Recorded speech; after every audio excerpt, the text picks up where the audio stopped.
कैसा आप सभी? उम्मीद है कि आप लोग अच्छे होंगे और काफ़ी अच्छे से पढ़ाई भी कर रहे होंगे। तो मैं पूजा कुमारी सतत एवं व्यापक मूल्यांकन के बारे में एनईपी 2020 के अनुसार समग्र आकलन एवं ब्लूम टैक्सोनॉमी के 100 प्रश्न उत्तर बाइलिंगुअल में करेंगे।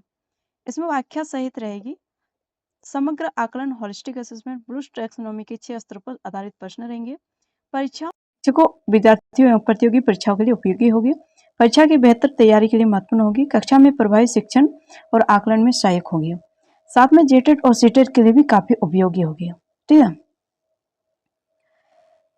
तो सतत एवं व्यापक मूल्यांकन एनईपी 2020 के अनुसार समग्र आकलन एवं ब्लूम टैक्सोनॉमी से संबंधित 100 क्वेश्चन, साथ में आंसर भी बाइलिंगुअल में और व्याख्या सहित है। तो देखते हैं फर्स्ट नंबर का क्वेश्चन।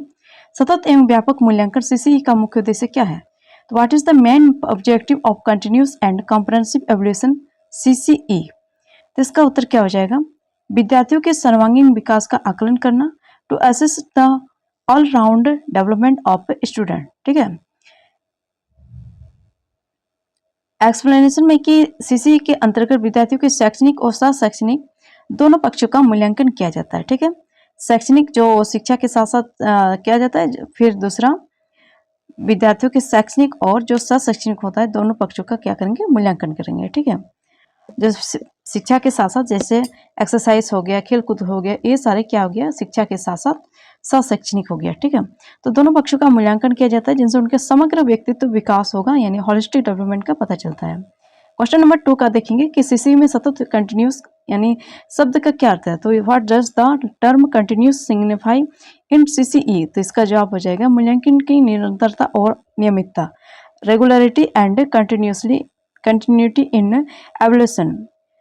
एक्सप्लेनेशन में देखेंगे कि सतत का तात्पर्य कि बच्चे का जो मूल्यांकन है वो सीखने सिखाने के साथ साथ सीखने सिखाने की प्रक्रिया के दौरान ही नियमित रूप से किया जाना चाहिए, न कि केवल सत्र के अंत में। ठीक है, जैसे बच्चे को सीखते सिखाते हैं उसी टाइम पर उसी दौरान में बच्चे का मूल्यांकन भी किया जाए। ठीक है, न कि सत्र के अंत में।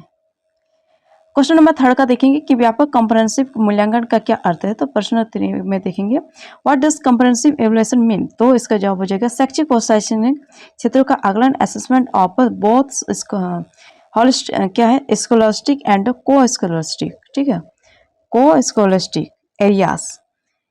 एक्सप्लेनेशन में देखेंगे कि यह सुनिश्चित करता है कि केवल अकादमिक ज्ञान ही नहीं, बल्कि क्या होना चाहिए? विद्यार्थी के व्यवहार, उसका कला, उसका खेल और नैतिक मूल्यों का भी मूल्यांकन हो।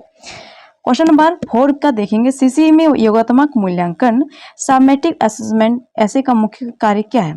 तो देखिए ऐसे का क्या कार्य है? ऐसे एफए, हम लोग दो चीज पढ़ते हैं ना, ऐसे FA, summative assessment, formative assessment. ठीक है, तो what is the main function of summative assessment? तो ऐसे इन सीसीई, इसका आंसर क्या हो जाएगा? विद्यार्थी के ज्ञान के सत्र के अंत में मापन करना। तो क्या हो गया? ऐसे हो गया। ठीक है, जो ज्ञान के सत्र का अंत होता है, जैसे कि साल में एक बार एग्जाम लिया जाता है, तो ऐसे हो गया। ठीक है, measurement of students knowledge at the end of the term session. और इसको व्याख्या करेंगे तो एक्सप्लेनेशन में है कि योगात्मक मूल्यांकन आमतौर पर टर्म या परीक्षा के अंत में ग्रेडिंग या अंक देने के लिए किया जाता है। क्वेश्चन नंबर 5 का देखेंगे फॉर्मेटिव असेसमेंट यानी रचनात्मक मूल्यांकन। एफए की सबसे बड़ी विशेषता क्या है? तो इसका what is the greatest feature of formative assessment FA? तो इसका क्या विशेषता है? तो ये शिक्षण प्रक्रिया के दौरान चलता है। ठीक है, सुधार करने में मदद करता है। It helps it in making improvements during the teaching learning process. Question इसका एक्सप्लेनेशन देखेंगे कि एफए सीखने के लिए आकलन होता है और असेसमेंट फॉर लर्निंग होता है, जो शिक्षकों को तुरंत फीडबैक प्रदान करता है। ठीक है, असेसमेंट फॉर लर्निंग सीखने के लिए आकलन।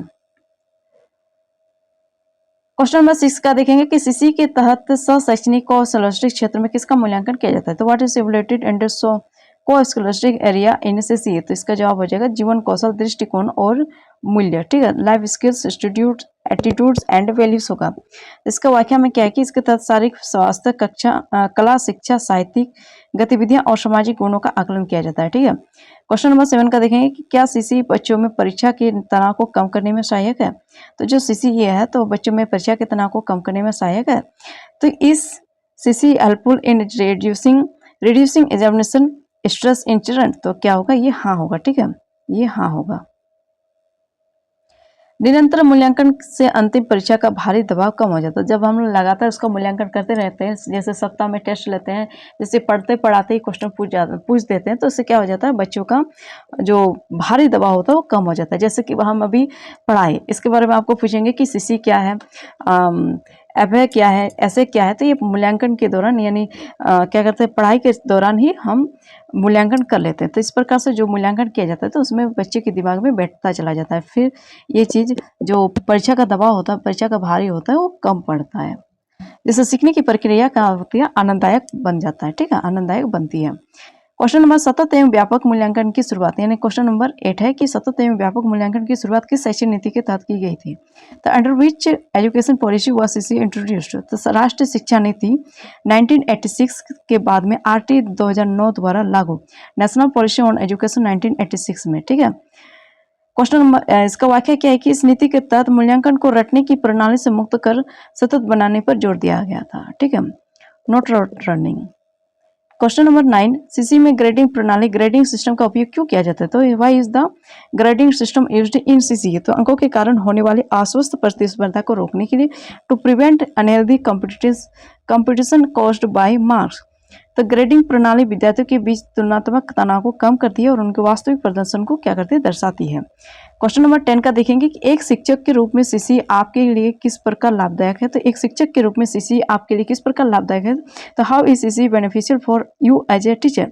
तो क्या लाभ है, जो शिक्षण होता है ना, शिक्षण विधियों में सुधार और संशोधन करने में, in improving and modifying teaching methods होता है। ठीक है, इसका व्याख्या में देखेंगे तो सीसी से प्राप्त परिणामों के आधार पर शिक्षक अपनी कमजोरियों को पहचान कर शिक्षण रणनीति में बदलाव कर सकते हैं। ठीक है, जब सीसीए से प्राप्त परिणाम आते हैं तो उसके आधार पर शिक्षक अपनी जो कमजोरियां होती हैं उसको पहचान कर शिक्षण रणनीति में क्या करते हैं, बदलाव कर सकते हैं।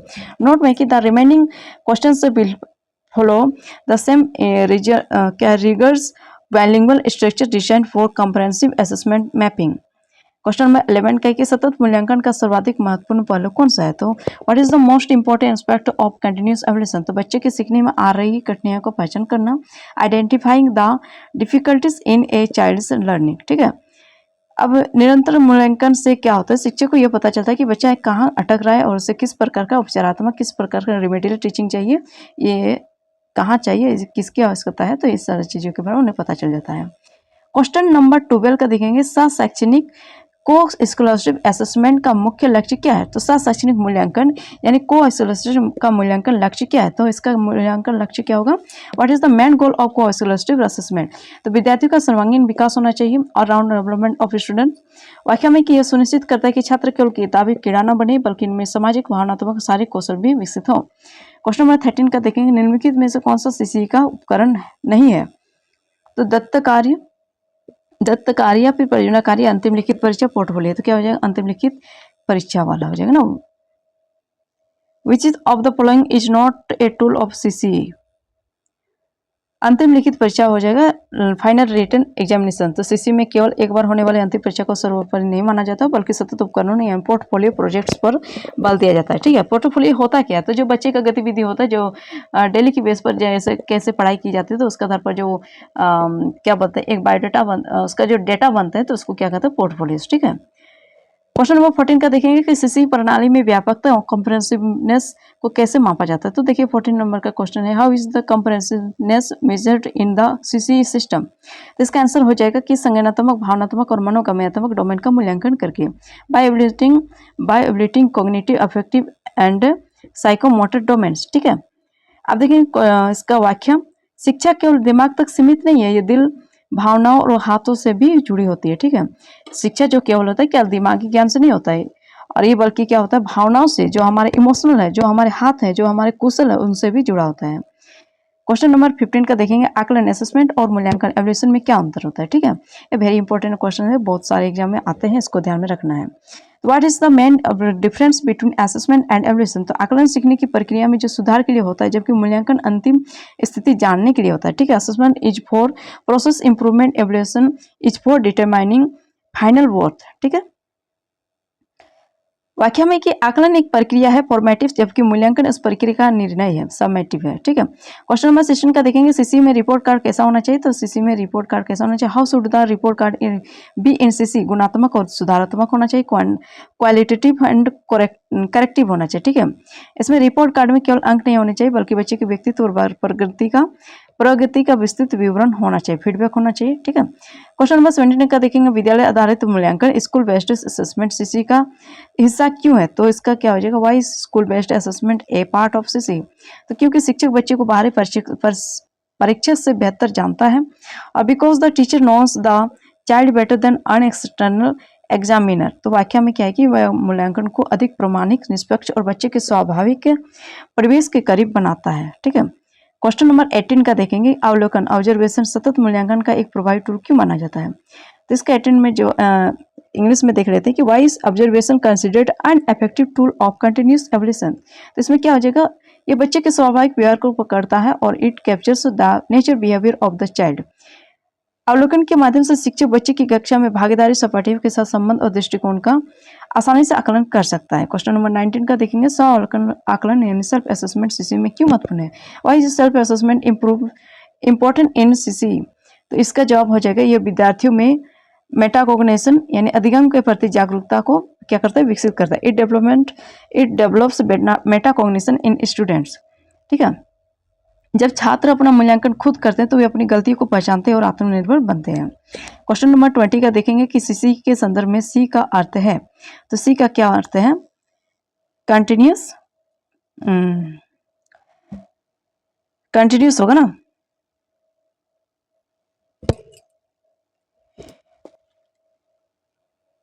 इन the context of CC, C stands for, तो क्या हो जाएगा, सी का कंटिन्यूस कंप्रेहेंसिव। सीसी का पूरा नाम कंटिन्यूस एंड कंप्रेहेंसिव इवैल्यूएशन है। क्वेश्चन नंबर 28, सतत और व्यापक मूल्यांकन में निम्न में से किस विधि का प्रयोग किया जाता है। तो किस विधि का प्रयोग किया जाता है, तो इसमें संचय अभिलेख, कम्युनिटी रिकॉर्ड, पोर्टफोलियो, फिर क्या है, रेटिंग स्केल और उपरोक्त सभी हो जाएगा। ठीक है, question number 21, which of the following methods in used in CC. तो इसका जवाब क्या हो जाएगा,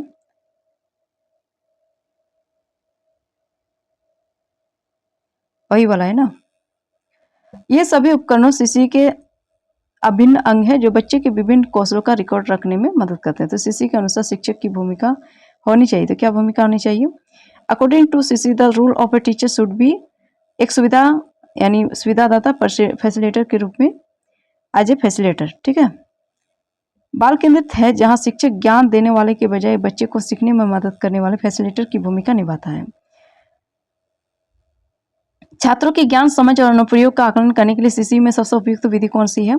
तो which is the most suitable method in CC to assess students knowledge, understanding and application. तो इसमें क्या होना चाहिए, सतत एवं विविध प्रकार के प्रश्न यानी कंटिन्यूस एंड वेरियस, क्या होना चाहिए, वेरिड क्वेश्चनिंग। ठीक है, इसका क्या होना चाहिए, केवल निबंधात्मक प्रश्नों के बजाय मौखिक, वस्तुनिष्ठ और व्यावहारिक कार्यों का उपयोग करना चाहिए। ठीक है, अब देखिए क्वेश्चन नंबर 24 का, सीसी में अंकों की तुलना में ग्रेड देना क्यों बेहतर है।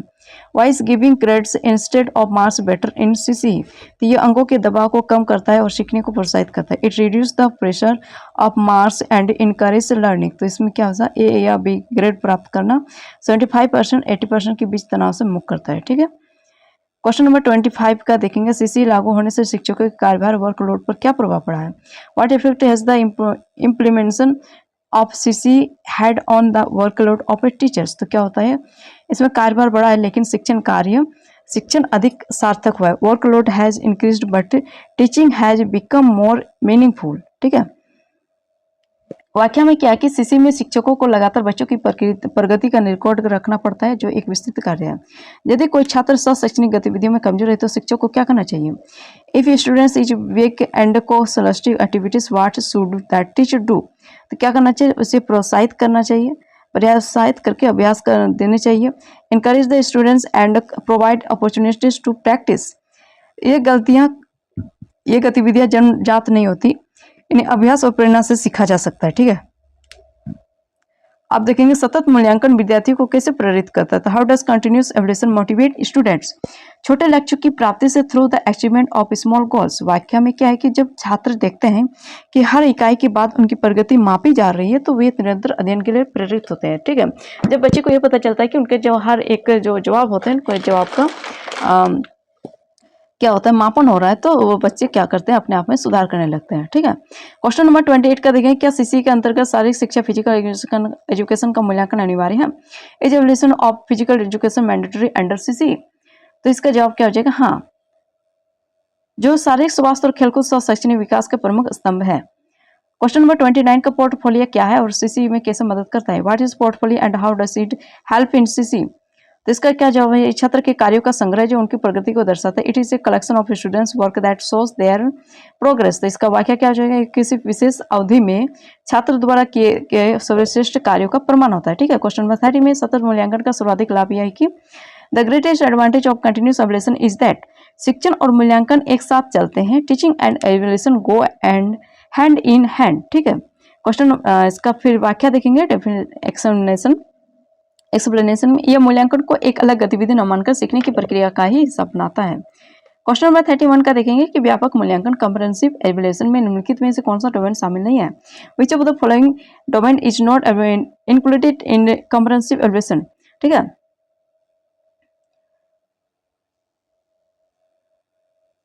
निम्नलिखित में से कौन सा डोमेन शामिल नहीं है? तो विच of the following domain is not included comprehensive evolution? तो इसमें क्या हो जाएगा? आर्थिक, आंसर हो जाएगा आर्थिक, इकोनॉमिक। व्याख्या व्यापक मूल्यांकन में केवल संज्ञानात्मक, कॉग्निटिव, भावनात्मक, अफेक्टिव और मनोगम्यात्मक साइकोमोटर डोमेन शामिल होता है। ठीक है, क्वेश्चन नंबर 32 का देखेंगे। सतत मूल्यांकन में जो उपचारात्मक शिक्षण होता है वो रेमेडियल टीचिंग क्या करते हैं, का स्थान क्या है? तो what is the place of remedial teaching in continuous evaluation? तो क्या है इसका? मूल्यांकन के तुरंत बाद कमियों को दूर करने के लिए to overcome deficiencies immediately after evaluation. तो इसका वाक्य हो जाएगा कि मूल्यांकन का उद्देश्य केवल कमियां निकालना नहीं बल्कि उपचारात्मक शिक्षण के माध्यम से उनका समाधान करना है। ठीक है, मूल्यांकन यानी परीक्षा लेना केवल गलती निकालना नहीं बल्कि उसका क्या कमी है, क्या गलत है, क्या उसको सुधार किया जा सकता है, क्या रिमेडिएट चाहिए, तो उन सारी चीज़ों के लिए सुधारना जरूरी होता है। ठीक है, उसका उपचार भी होना जरूरी होता है। क्वेश्चन नंबर 33 का देखेंगे कि सीसी के दौरान विद्यार्थियों की उपस्थिति अटेंडेंस का मूल्यांकन क्यों किया जाता है? तो इसमें क्या हो जाता है? Why is the attendance of students evaluated during CC? तो ये उनकी अनियमितता और सीखने के प्रति जो जिम्मेदारी है उसको दर्शाता है। ठीक है, it shows their regularity and responsibility towards learning. देखिए फ्रेंड्स, इसमें समझाने वाली कोई ज़्यादा बात नहीं है, इसमें आसान सी भाषा है और इसको आप आसानी से समझ सकते हैं। ठीक है, इसलिए ज़्यादा समझाने के लिए हम टाइम वेस्ट नहीं करना चाहते हैं। इसमें व्याख्या क्या है कि कक्षा में सक्रिय भागीदारी सीखने की नींव है। क्वेश्चन नंबर 34 का कि सब पाठ्यक्रम गतिविधियों को करिकुलर एक्टिविटीज के मूल्यांकन में मुख्य कठिनाई क्या है? तो what is the main difficulty in evaluating co-curricular activities? तो इनमें क्या होता है? इनके लिए कोई मानकीकृत स्टैंडर्ड मापदंड नहीं है। There are no standardised measurement criteria for this. व्याख्या में कि इन गतिविधियों का मूल्यांकन अक्सर अवलोकन, ऑब्जर्वेशन और गुणात्मक पैमानों पर निर्भर करता है। ठीक है, क्वेश्चन नंबर 35 का देखेंगे कि सीसी में शिक्षक द्वारा किए गए आकलन में विश्वसनीयता, रिलायबिलिटी कैसे सुनिश्चित की जा सकती है? तो how can reliability be ensured in the teachers assessment in CC? तो विभिन्न विधियों और उपकरणों के माध्यम से यानी उपयोग से, by using A variety of methods and tools. और इसमें क्या है कि यदि एक ही परिणाम बार बार विभिन्न आकलन उपकरणों से आता है तो मूल्यांकन विश्वसनीय होता है। ठीक है, क्वेश्चन नंबर 36 का देखेंगे सीसी प्रणाली में माता पिता की क्या भूमिका होती है? What is the role of parents in the CC system? तो इसमें जॉब हो जाएगा फीडबैक के माध्यम से बच्चों का समर्थन करना, सपोर्टिंग स्टूडेंट थ्रू फीडबैक। इसमें माता पिता सह शैक्षणिक गतिविधियों में घर पर बच्चे की मदद करके मूल्यांकन को सार्थक बना सकते हैं। क्वेश्चन नंबर 37 विद्यालय आधारित मूल्यांकन प्रणाली स्कूल बेस्ड एवल्यूशन सिस्टम की आलोचना क्यों की जाती है? तो why is the school based evolution system criteria? तो इसमें क्या होता है? शिक्षकों द्वारा पक्षपात यानी बायस की संभावना के कारण due to the possibility of bias by teachers. तो इसमें वाक्य क्या है कि हालांकि यह जोखिमपूर्ण हो सकता है लेकिन प्रशिक्षित शिक्षकों के साथ यह खतरा कम हो जाता है। क्वेश्चन नंबर 38 का देखेंगे सतत मूल्यांकन में मौखिक प्रश्न यानी ओरल क्वेश्चन किस प्रकार सहायक होते हैं? तो इसमें how are oral question helpful in continuous evaluation? तो इसमें क्या होता है? अभिव्यक्ति की क्षमता और त्वरित समझ मापने में, इन measuring expression capacity and quick understanding. ठीक है, इसमें वाक्य है कि मौखिक प्रश्न छात्रों को आत्मविश्वास और संप्रेषण कौशल का सही आकलन करते हैं कम्युनिकेशन में। ठीक है,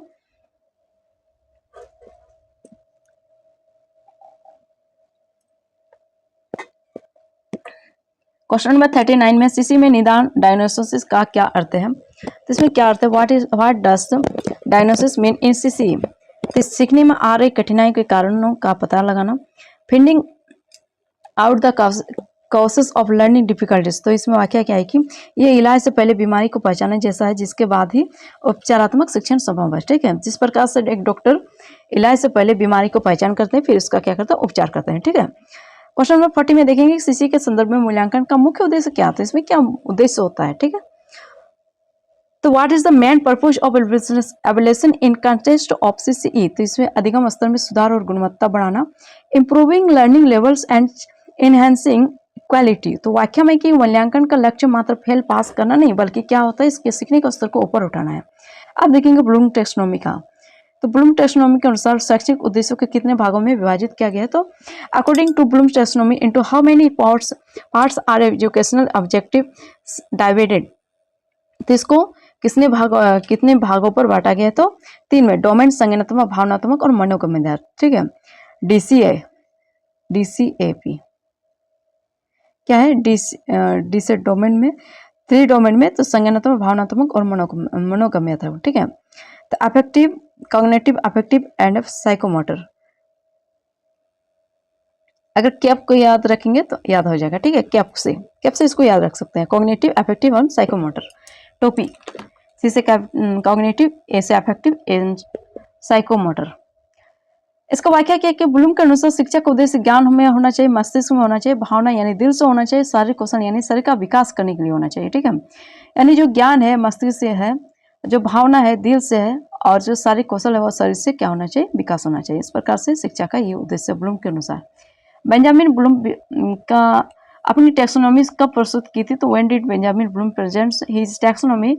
तब 1956 में बेंजामिन ब्लूम और उनके सहयोगियों ने शैक्षिक उद्देश्य 1956 में बेंजामिन ब्लूम और उनके सहयोगियों ने क्या किया था? शैक्षिक उद्देश्यों को वर्गीकृत किया था। क्वेश्चन नंबर 43 का देखेंगे, संज्ञानात्मक डोमेन यानी कॉग्निटिव डोमेन के मुख्य स्तर कौन से हैं? तो इसका क्या, what are the main levels of the cognitive domain? देखिए फ्रेंड्स, अगर आपने पढ़ लिया ना इसको, 100 क्वेश्चन अगर लगा लिए आपने ध्यान से, तो आपको कोई दिक्कत नहीं होगी एग्जाम में नंबर लाने के लिए। ठीक है, इसलिए इसको ध्यान से देखना है। एक बार नहीं आती समझ में, 2-3 बार देखिए और आपको काफ़ी अच्छे से समझ में आ जाएगी।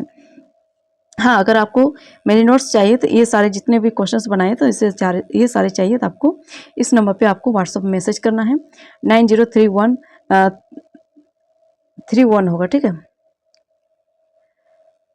9031233399 पे आप मैसेज करके, व्हाट्सएप मैसेज करके नोट्स को परचेस कर सकते हैं काफ़ी कम रुपीज़ में, बिल्कुल से आपको कोई दिक्कत नहीं होगी। तो देखिए इसमें क्या होगी, what are the main levels of cognitive domain? तो मेन लेवल क्या है? तो इसमें क्या हो जाएगा, स्मरण, रिमेम्बरिंग, समझ, अनुप्रयोग, अंडरस्टैंडिंग, अप्लाइंग, विश्लेषण, एनालाइजिंग और मूल्यांकन, एवलेटिंग, फिर सृजन यानी क्रिएटिंग। ठीक है, तो व्याख्या में देखेंगे यह सोचने, तर्क करने और ज्ञान प्राप्त करने की प्रक्रिया के चरणों को दर्शाता है। अब देखिए क्वेश्चन नंबर 44 को, ब्लूम टेक्सोनोमी के संशोधित रूप से रिवाइज्ड टेक्सोनोमी सबसे उच्च स्तर हाईएस्ट लेवल कौन सा है? तो देखिए which is the highest level in the revised Bloom's taxonomy में? तो सृजन यानी वाक्य डनसन और क्रथवोहल द्वारा 2001 में संशोधित ब्लूम टेक्सोनोमी में सृजन, कुछ नया बनाना को सबसे ऊपर रखा गया। ठीक है, क्रथवोहल द्वारा, एंडरसन और क्रथवोहल। अब देखिए क्वेश्चन नंबर 45 का, मूल ब्लूम टेक्सोनोमी 1956 में सबसे उच्च स्तर कौन सा था? तो what was the highest level in the original Bloom's taxonomy 1956? तो मूल्यांकन था। ठीक है, ब्लूम्स टेक्सोनोमी में मूल्यांकन था, और इसका जो क्या कहते हैं बाद में बनाया गया, तो इसमें क्या था? सृजन, कुछ नया बनाना, यानी सबसे ऊपर कुछ नया।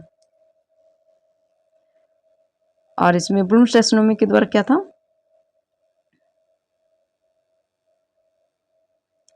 मूल्यांकन क्या था? सबसे ऊपर था।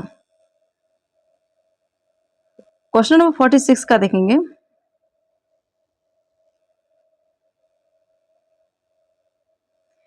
ब्लूम के अनुसार अनुप्रयोग यानी अप्लाइंग का स्तर का क्या अर्थ है? तो what is the meaning of the applying level according to Bloom?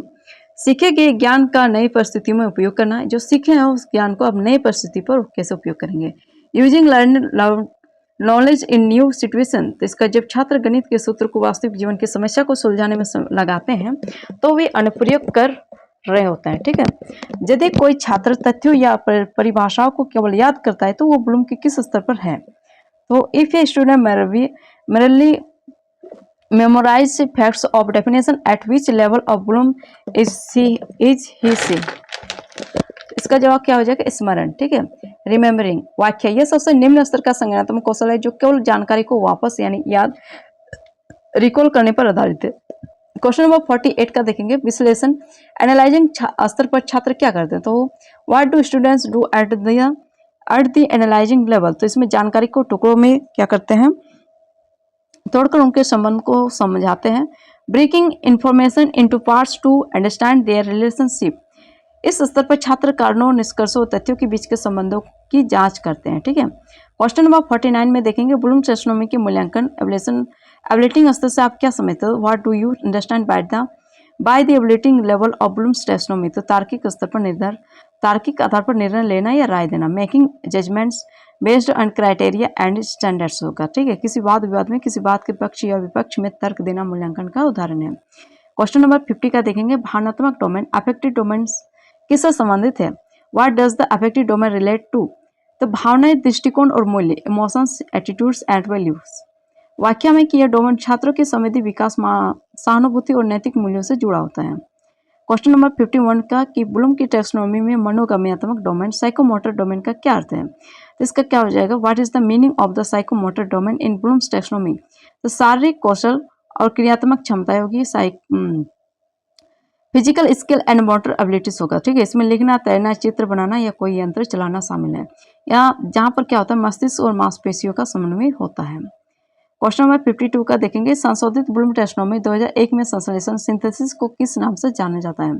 तो what new name replaces synthesis in the revised Bloom's taxonomy, तो सिंथेसिस को किस नाम से जाना जाता है? सृजन, क्रिएटिंग। ठीक है, 2001 के संशोधन में संश्लेषण सिंथेसिस को हटाकर उसके स्थान पर सृजन को सर्वोच्च स्तर पर रखा गया, यानी बनाया गया। यदि परीक्षा में पूछा जाए, क्वेश्चन नंबर 53 का देख रहे हैं, यदि परीक्षा में पूछा जाए कि प्रकाश संश्लेषण की प्रक्रिया की व्याख्या कीजिए, तो यह ब्लूम के किस स्तर का प्रश्न है? तो if an exam questions explain the process of psycho, क्या है?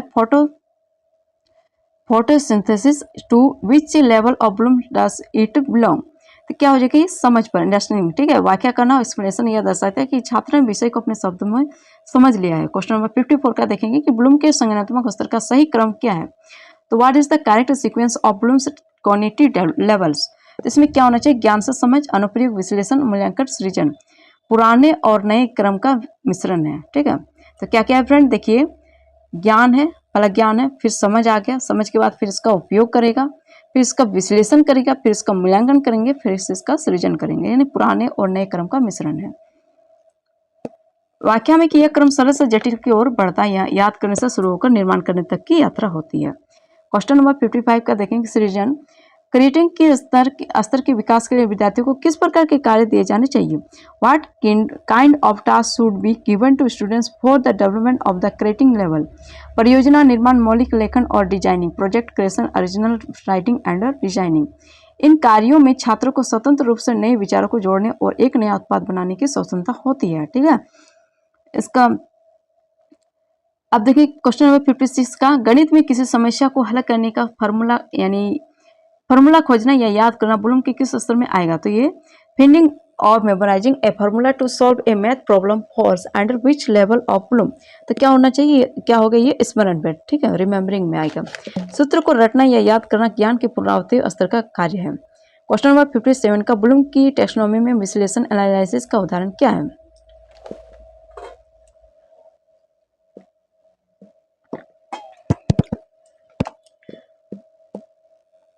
तो what is an example of analysis in Bloom taxonomy?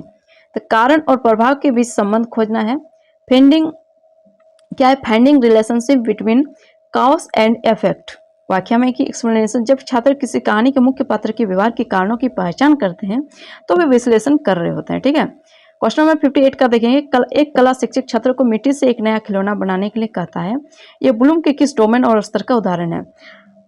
N art teacher asks student to make a new toy out of clay, which domain and level of bloom is this an example of? तो देखिए मनोगम्यात्मक domain है और सृजन यानी creating स्तर पर है। ठीक है, खिलौना बनाना शारीरिक कौशल और नई रचना दोनों का मिश्रण है।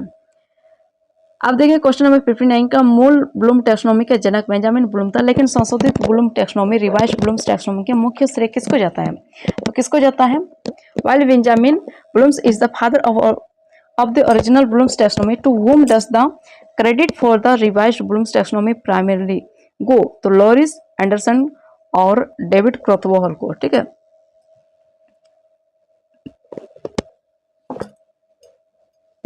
ये सारे हम लोग पहले भी देखें और ये वही क्वेश्चन है, बार बार घुमा घुमा के पूछा है। यदि किसी छात्र से पूछा जाए कि कथा की मुख्य घटना का सारांश देती है, कौन सा स्तर है? If a student is asked to summarize the main event of this the story, which level is this? तो क्या होगा? ये समझ पर। पूरा कथा सुन लिया, इसके बाद क्या इसका टॉपिक है, क्या इसका सारांश है उसके बारे में बताए, तो ये समझ पर समझेंगे तभी तो सारांश बताएंगे। सारांश लिखना यह सिद्ध करता है कि छात्र का वो मुख्य विचार यानी मेन आइडिया समझ में आ गया है। क्वेश्चन नंबर 65 में देखेंगे ब्लूम टैक्सोनॉमी में ज्ञान के कितने आयाम हैं। तो देखिए फिर से एक बार मैं आप लोग की ये चीज़ याद रखते हैं, 903123, इसमें आप लोग को व्हाट्सअप नंबर में मैसेज करना है और इस नंबर से आपको मेरे जितने भी PDF हैं सब आपको प्रोवाइड किया जाएगा। ठीक है, तो ब्लूम टैक्सोनॉमी में ज्ञान के कितने आयाम हैं? डायमेंशन ऑफ नॉलेज बताए गए हैं। तो हाउ मेनी कितने बताए गए हैं?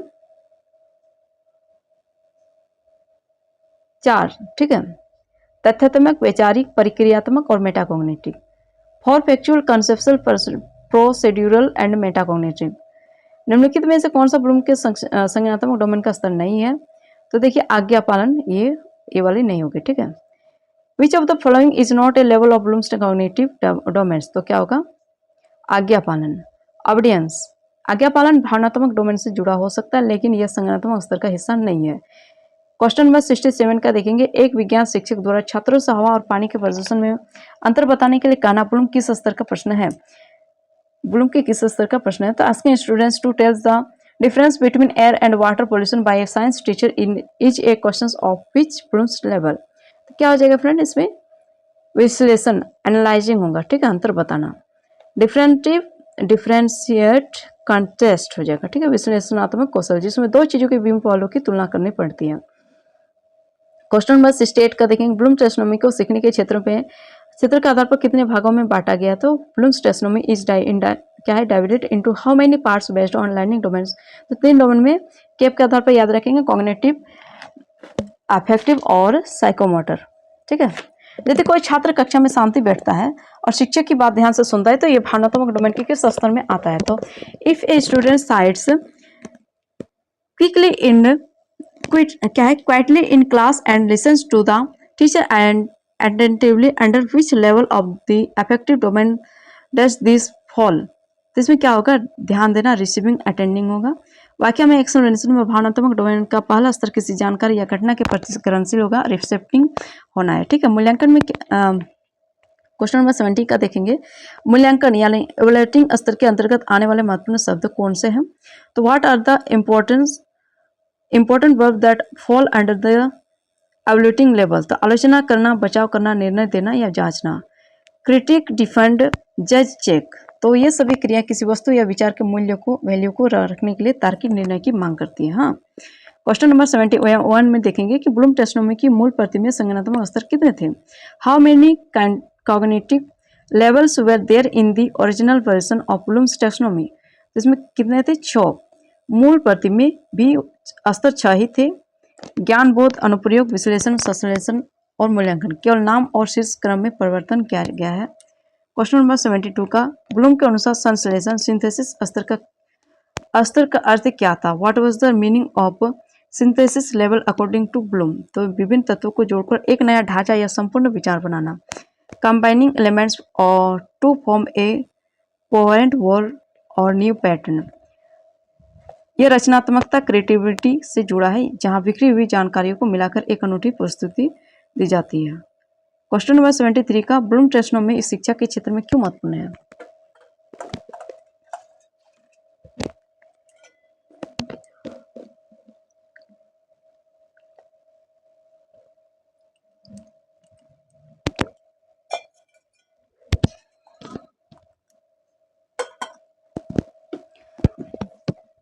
Y is Bloom's taxonomy important in the field of education? ये शिक्षण उद्देश्यों को स्पष्ट और मापने योग्य बनाता है। It makes learning objectives clear and measurable. यह शिक्षकों को यह समझने में मदद करता है कि विद्यार्थियों से किस स्तर की मानसिक क्षमता की अपेक्षा की जा रही है। ठीक है, क्वेश्चन नंबर 74 का देखेंगे। प्रश्न अपने उत्तर का समर्थन करने के लिए प्रमाण दे। ये ब्लूम के किस स्तर को प्रदर्शित करता है? जब बच्चे से आप पूछते हैं कि जो आप उत्तर दिए हैं वो उत्तर का समर्थन करने के लिए क्या प्रमाण है, तो प्रमाण दे। एक ब्लूम के किस स्तर को प्रदर्शित करता है? तो देखिए थोड़ा सा समझने वाले क्वेश्चन है। तो question provide evidence to support your answer. This demonstrates which level of Bloom. मूल्यांकन एवलेटिंग, जब छात्र प्रमाण एविडेंस देकर अपनी बात सही साबित करते हैं तो वे तार्किक मूल्यांकन कर रहे होते हैं। ठीक है, जब वो पूरा सोच समझ के जवाब देते हैं तो वो तार्किक मूल्यांकन कर रहे होते हैं। तो निम्न में से कौन सा मनोगत्यात्मक डोमेन है? इस साइकोमोटर डोमेन का कार्य नहीं है। तो तैरना, चित्रकारी करना या फिर कहानी लिखना, सोचना। तो देखिए कौन सा नहीं है। तो ये सारे जो है ना साइकोमोटर डोमेन का है। साइकोमोटर डोमेन है चित्रकारी करना, कहानी लिखना, लेकिन सोचना जो है ये संज्ञानात्मक यानी कॉग्निटिव डोमेन पे है, और जबकि अन्य सभी में मांसपेशी और शारीरिक क्रियाओं की आवश्यकता होती है। क्वेश्चन नंबर 76 का देखेंगे। ब्लूम्स की टैक्सोनॉमी को सीखने के रूप में क्या माना जाता है? What is Bloom's taxonomy considered in terms of learning? तो संज्ञानात्मक विकास का पदानुक्रम, हायरार्की ऑफ कॉग्निटिव डेवलपमेंट। वाक्य में कि यह सीखने की प्रक्रिया को सरल से जटिल यानी सृजन स्तर तक क्रमबद्ध करती है। क्वेश्चन नंबर 77 का देखेंगे। समझ अंडरस्टैंडिंग स्तर का आकलन करने के लिए कौन सा प्रश्न सबसे अच्छा होगा? तो भारत की राजधानी क्या है? प्रकाश संश्लेषण का ये सारे एक क्या कहते हैं 1 वर्ड्स का जवाब हो जाएगा। लेकिन यदि वर्षा ना हो तो किसानों पर क्या प्रभाव पड़ेगा? तो इसमें बच्चा सोचने पर मजबूर होते हैं। ठीक है, क्वेश्चन नंबर 78 का देखेंगे। संशोधित ब्लूम टैक्सोनॉमी 2001 के अनुसार अनुप्रयोग अप्लाइन के ठीक बाद कौन सा संज्ञानात्मक स्तर आता है? According to the revised Bloom's taxonomy 2001 which cognitive level comes right after applying. तो क्या होगा, क्या हो जाएगा इसका जवाब? विश्लेषण, एनालाइजिंग हो जाएगा। ठीक है, संशोधन में क्रम, संशोधन में क्रम का देखेंगे। देखिए रिमेंबर होगा, स्मरण, स्टैंड, अंडरस्टैंड हो जाएगा, फिर समझेगा, अप्लाई करेगा, फिर एनालाइज करेगा, फिर एवल्यूएट करेगा, फिर क्रिएट करेगा। ठीक है, अगर कोई चीज देखा, ठीक है, तो इसको पता है कि एक बक्सा है। ठीक है, बच्चे को पता है कि ये बक्सा है, तो ये बक्सा है। तो अब बक्सा है तो इस बक्सा पर क्या किया जा सकता है? तो फिर वो अंडरस्टैंड होगा, फिर उसको इस बक्सा के बारे में सोचेगा कि इस बक्सा में हम कोई सामान भर सकते हैं, इसमें हम अपना बुक्स को भर के रख सकते हैं, जो काम के नहीं हो उन सारे बुक्स को भर के रख सकते हैं। तो फिर वो अंडरस्टैंड के बल पर यानी समझ के बल पर वो क्या करेगा? अपने बुक्स को भरेगा यानी अप्लाई करेगा। ठीक है, जो समझा है उसको अप्लाई करेगा कि यहाँ पर बुक्स को भर के रखा जा सकता है। ठीक है, फिर अप्लाई करने के बाद फिर वो क्या करेगा? एनालाइज करेगा। ठीक है, फिर एनालाइज करेगा, फिर उसको एवल्यूएट करेगा, मूल्यांकन करेगा। फिर मूल्यांकन कर लेने के बाद कि ये बक्सा में मेरे बुक्स सारे अट गए हैं तो सही रहेगा कि नहीं, तो ये बच्चा एवल्यूएट करेगा। ठीक है, फिर जो सही रह गया तो ये क्या हो गया? उसका सृजन हो गया, क्रिएट हो गया। ठीक है, अब देखिए क्वेश्चन नंबर 79 का।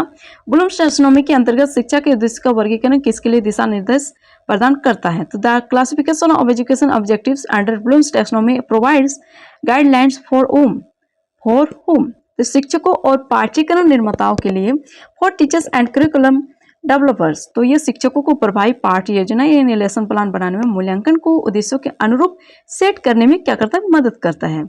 क्वेश्चन नंबर 80 का देखेंगे। किसी नाटक का मंचन करना ब्लूम के किस डोमेन का उदाहरण है? तो staging a play is an example of which Bloom's domain. तो तीनों का हो जाएगा इसमें, संज्ञानात्मक, भावनात्मक और मनोगम्यता, अफेक्टिव, कॉग्निटिव, साइकोमोटर, ये तीन आ जाते हैं। तो नाटक के मंच पर तीनों चीज का उपयोग होता है, हाथों का भी होता है, सिर दिमाग का भी होता है, फिर जो उसका क्या कहते हैं कॉग्निटिव, अफेक्टिव, साइकोमोटर, ये तीनों चीजों का उपयोग हो जाता है ना। तो एक इतिहास, क्वेश्चन नंबर 81। एक इतिहास शिक्षक छात्रों को 1857 की क्रांति के कारणों की समीक्षा करने के लिए कहता है कि ब्लूम के किस स्तर का प्रश्न है? तो a history teacher asked students to receive the causes of the 1857 revolt which Bloom's table does the question belong to। तो क्या हो जाएगा इसमें? मूल्यांकन, एवल्यूएटिंग है ना, समीक्षा करना, वो समीक्षा करने लगेंगे, रिव्यू देंगे, समीक्षा करने के बाद फिर क्या करेंगे? वो रिव्यू करेंगे और कारणों का मूल्यांकन करेंगे ताकि सोच और निर्णय की मांग करता है। अब देखिए क्वेश्चन नंबर 82 का ब्लूम की टैक्सोनॉमी में प्रक्रियात्मक ज्ञान प्रोसीड्यूरल नॉलेज का क्या अर्थ है? तो what is the meaning of procedural knowledge in Bloom's taxonomy? तो किसी कार्य को करने का तरीका या विधि जानना, knowing know to do something. तो इसमें वाक्य क्या हो जाएगा? जैसे कि कोई प्रयोग कैसे करना है या कंप्यूटर में कोई का सॉफ्टवेयर कैसे चलाना है। क्वेश्चन नंबर 83 का देखेंगे कि ब्लूम के अनुसार मूल्यांकन के लिए सबसे महत्वपूर्ण पूर्व शर्त क्या है? What is the most important pre क्या है?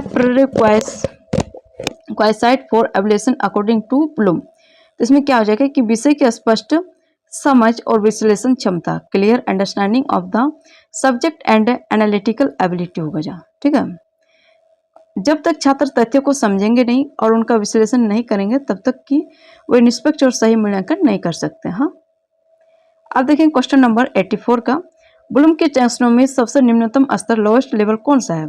तो which is the lowest level in Bloom's taxonomy में? स्मरण करना होगा, रिमेंबरिंग हो जाएगा। और ये बेसिक स्तर है जहां केवल जानकारी को दिमाग में वापस लाना होता है। यदि क्वेश्चन नंबर 85 का यदि छात्र दी गई जानकारी के आधार पर एक नई कहानी लिखता है तो ये ब्लूम के किस स्तर में आएगा? If a student writes a new story based on the given information which Bloom's level will this fall into? तो क्या हो जाएगा इसमें? सृजन, क्रिएटिंग हो जाएगा। कहानी लिखना एक मौलिक रचना है, ओरिजिनल वर्क है, इसलिए ये उच्चतम स्तर है, ठीक है। क्वेश्चन नंबर 86 का देखेंगे कि ब्लूम्स के टैक्सोनॉमी में अवलोकन ऑब्जर्वेशन किस डोमेन के अंतर्गत आता है? तो in Bloom's taxonomy observation falls under which domain? इसका जवाब हो जाएगा मनोगत्यात्मक डोमेन, साइकोमोटर डोमेन हो जाएगा, ठीक है। इसमें वाक्य क्या होगा कि शारीरिक गतिविधियों और कौशलों को सीखने के लिए अवलोकन यानी पहला महत्वपूर्ण कदम होता है। क्वेश्चन नंबर 87 में देखेंगे कि ब्लूम टैक्सोनॉमी में मेटाकॉग्निटिव ज्ञान यानी मेटाकॉग्निटिव नॉलेज का क्या अर्थ है? तो 87 नंबर का क्वेश्चन है what is the meaning of metacognitive knowledge in Bloom's taxonomy? अपनी ही सोच और सीखने की प्रक्रिया के प्रति जागरूक होना है। Being aware of one's own thinking and learning process हो जाएगा, ठीक है। इसमें वाक्य क्या है? एक्सप्लेनेशन, ये जानना कि आप कैसे सीखते हैं और अपनी गलतियों को कैसे सुधारते हैं, इसके अंतर्गत आता है। अब देखिए क्वेश्चन नंबर 88 का समझ, अंडरस्टैंडिंग और स्मरण, रिमेंबरिंग के बीच मुख्य अंतर क्या है? तो what is the main difference between understanding and remembering? तो क्या हो जाएगा? स्मरण में केवल रटा हुआ ज्ञान होता है, समझ में अर्थ जानना आवश्यक है। Remembering is rote understanding requires knowledge the meaning, ठीक है। वाक्य में क्या है कि आप किसी विदेशी भाषा का शब्द याद कर सकते हैं लेकिन इसका मतलब जानना, अंडरस्टैंडिंग एक उच्च कौशल है, ठीक है। क्वेश्चन नंबर 89 का यदि शिक्षक कक्षा में एक समस्या रखता है और छात्र अलग अलग समाधान सुझाते हैं तो ब्लूम के किस स्तर का प्रयोग हो रहा है? If the teacher process a problem in class and student suggest different solution which Bloom's level is being used? तो इसमें क्या हो जाएगा? सृजन यानी क्रिएटिंग या अनुप्रयोग हो जाएगा, अप्लाइंग हो जाएगा। वाक्य में नए और मौलिक समाधान खोजना सृजन का हिस्सा है जबकि प्राप्त ज्ञान को लगाना अनुप्रयोग है। क्वेश्चन नंबर 90 ब्लूम टैक्सोनॉमी में भावनात्मक डोमेन का उच्चतम स्तर कौन सा है? तो which is the highest level of the affective domain in Bloom's taxonomy, ठीक है। चरित्र निर्माण हो जाएगा, कैरेक्टराइजेशन हो जाएगा। तो इसमें इस स्तर पर व्यक्ति के मूल्य और दृष्टिकोण उसके चरित्र का स्थायी हिस्सा बन जाते हैं, ठीक है। ब्लूम्स टैक्सोनॉमी में हस्त कौशल, मैनिपुलेशन किस डोमेन का हिस्सा है?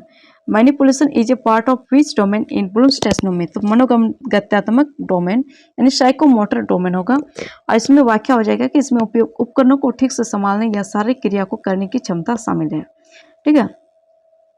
क्वेश्चन नंबर 92 का ब्लूम्स टैक्सोनॉमी का उपयोग करते समय किन बातों का ध्यान रखना चाहिए?